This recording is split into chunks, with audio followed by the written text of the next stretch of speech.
নমস্কার বন্ধুরা, কেমন আছেন সকলে? আশা করি সকলে ভালো আছেন। আজকে বানিয়ে দেখাবো একদম অন্য রকম একটা রেসিপি।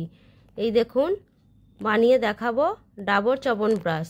এই দেখুন, তার জন্য এখানে কুইনে বেশ কিছুটা আমলকি আমি সিদ্ধ করে নেব।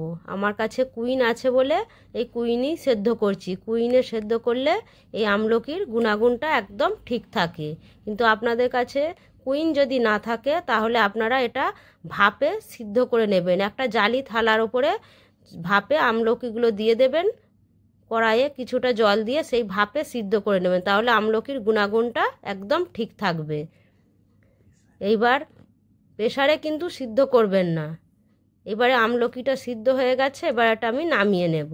এবার এখানে একটা ভাজা মশলা তৈরি করে নেব। তার জন্য কিছুটা মশলা আমি নিয়ে নেব 4টে তেজপাতা, 2 চামচ মৌরি, বেশ কিছুটা গোলমরিচ, আর দিয়ে দেব লবঙ্গ, কিছুটা দারচিনি, আর 3টে বড় এলাচ, দিয়ে দেবো একটা স্টার ফুল, জয়িত্রী, আর দেব এই যে ছোট এলাচ। এবার শুকনো খোলায় আমি এই মশলাটা একটু ভেজে নেব। এবার এদিকে মশলাটা ভাজা হতে থাক, আর আমলকিটা আমি এদিকে পেস্ট করে নেব। আমলকির বীজগুলো আমি ছাড়িয়ে নিয়েছিলাম, ঠান্ডা হয়ে গেছে। আর এই দেখুন, এইবার মশলাটা খুব সুন্দরভাবে ভাজা হয়ে গেছে। এবার এটাও পেস্ট করে নেব। মিক্সিতে আমি ঢেলে নিয়েছি। এই দেখুন, আমলকিটা পেস্ট করে নিয়ে চলে এসেছি। এবার এদিকে কিছুটা লাগবে তুলসী পাতা, আদা আর খেজুর। এবার এটাও পেস্ট করে নেব। ওই আমলকি পেস্ট করেছিলাম ওই জারেতেই দিয়ে দিলাম তুলসী পাতা, আদা আর খেজুর। এই দেখুন, খেজুরটা আমি আগে ভালো করে ধুয়ে আটিটা ছাড়িয়ে নিয়েছিলাম। এইবার এই দেখুন, একটা কাপ নিয়েছি, কাপে বেশ কিছুটা ঘি নিয়েছি। এবার ওই ঘিয়েতে আমলকির পেস্টটা আমি দিয়ে দিলাম। দেওয়ার পর ভালো করে নাড়াচাড়া করে নিতে হবে। অনেকক্ষণ ধরে এই আমলকির পেস্টটা নাড়াচাড়া করতে হবে। এদিকে নাড়াচাড়া করতে করতে আমার হাতটা বেশ কিছুক্ষণ, অনেকক্ষণ থেকে নাড়াচাড়া করছি, তার জন্য একটু হাতটা ধরে গিয়েছিল। তার জন্য এই যে খুন্তি ধরিয়ে দিয়েছি আপনাদের দাদা ভাইকে। মুখে হাসি দেখুন কত। এই রেসিপিটি অবশ্যই আপনাদের দাদা ভাইয়ের অনুরোধে বানাচ্ছি। কদিন থেকেই বলছে যে ডাবর চ্যবনপ্রাশটা বানাবে। এই দেখুন, এবার অনেকক্ষণ নাড়াচাড়া করে নেওয়ার পর দিয়ে দিলাম তুলসী পাতা, আদা আর যে খেজুরের পেস্টটা করেছিলাম সেটাও দিয়ে দিলাম। এবার দেওয়ার পর ভালো করে এটা অনেকক্ষণ থেকে একটু 10 মিনিট থেকে নাড়াচাড়া করে নিতে হবে। একদম গ্যাসের আঁচটা লো রাখতে হবে। এবার জলটা যখন শুকিয়ে আসবে তখন এখানে আমি দিয়ে দেব 3 চামচ গুড়। অবশ্যই মিষ্টিটা আপনাদের স্বাদ অনুযায়ী বুঝে দেবেন। এখানে আমি 3 চামচ গুড় দিয়ে দিলাম। এখানে ঝুড়ো গুড়টা ছিল আমার কাছে, আমি ঝুড়ো গুড়টাই দিলাম। আপনাদের কাছে যে গুড় থাকবে আপনারা সেটাই দিতে পারেন। এবার এই দেখুন, গ্যাসের আঁচটা একদম কম করে রাখতে হবে, সব সময় বারবার বলছি কিন্তু। এবার দিয়ে দিতে হবে ভাজা মশলাটা। আর আপনারা আপনাদের আমলা কতটা নিয়েছেন সেই পরিমাণ বুঝে মশলাটা তৈরি করবেন।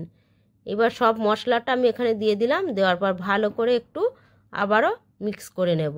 এবার আবার এটা 4-5 মিনিট মতো নাড়াচাড়া করে নেওয়ার পর দিয়ে দেব এই যে কাপ নিয়েছি, এই কাপটা মাপ অনুযায়ী 2 কাপ মধু দিয়ে দেব। এই মধুটা কিন্তু আমাদের ঘরেরই মধু, কেনা মধু নয়। এখানে আমি কেনা জিনিস কোনো কিছু ব্যবহার করিনি, শুধু বাজার থেকে খেজুরটা কিনে এনেছিলাম, বাকি সব কিছুই ঘরে ছিল আমার। আর এই দেখুন, এবার ভালোভাবে নাড়াচাড়া করে নিচ্ছি। যেহেতু মধুটা ঘরে ছিল তার জন্য বেশ কিছুটা গোলমরিচ, আস্ত গোলমরিচ মধুটাই দিয়ে রেখে দিয়েছিলাম।